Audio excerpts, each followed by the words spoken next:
like this is fundamentally a time where I think things are quite unsettled. There's a lot that is moving with the Trump administration's move to a lot of new EOs. We're seeing a real chilling effect around DEI in the private sector. Some organizations are scaling back initiatives, or they are adjusting how they're reporting diversity data in order to mitigate legal risk. Internally, we're seeing leaders are also recognizing that like maybe some more rigid mandates that they've had in the past are not working out, or at least they are maybe like more sort of not fitting in with the spirit of what they had originally with their diversity, equity, and inclusion goals. And so we are seeing kind of a move from what might be like more sort of surface level compliant to sort of looking for more deep, meaningful, lasting progress. I do want to highlight my colleague, Dr. Chelsea Shine, just hosted a webinar on this specifically yesterday, and you can access that recording of the session if you're interested in more detail. I think we can maybe drop that in the chat. But what we're seeing in this space right now, one of the biggest questions that we're getting is around kind of how are companies adapting? What are we seeing kind of in practices from companies to, even though the law hasn't changed, the sort of executive execution of the law is shifting.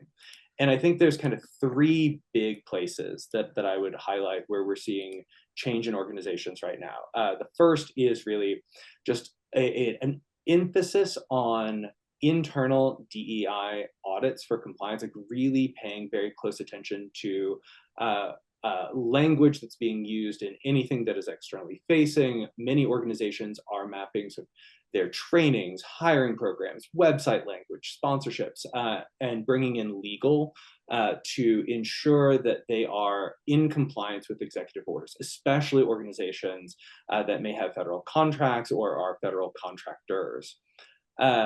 Second thing that we're seeing right now is a little bit of a sort of shift in reevaluation of conference and conference events and partnership strategies.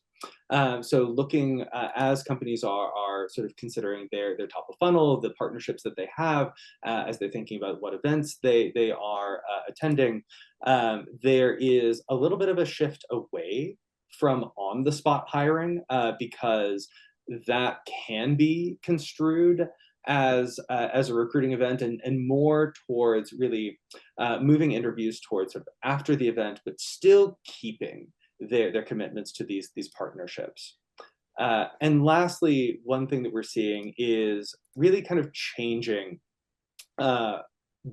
shifting goals around representation, and in particular data sharing.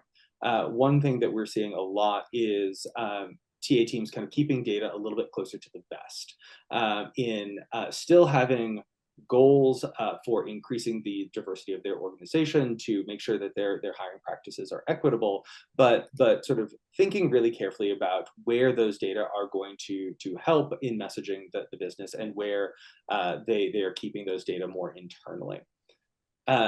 Finally, the last thing that I would say that I think is a bit of a silver lining, perhaps, is one of the major shifts that we're seeing is kind of expanding, in some cases, expanding the definition that the people are attending to include like LGBTQ plus individuals, people who are neurodiverse, veterans, and diversity in socioeconomic background.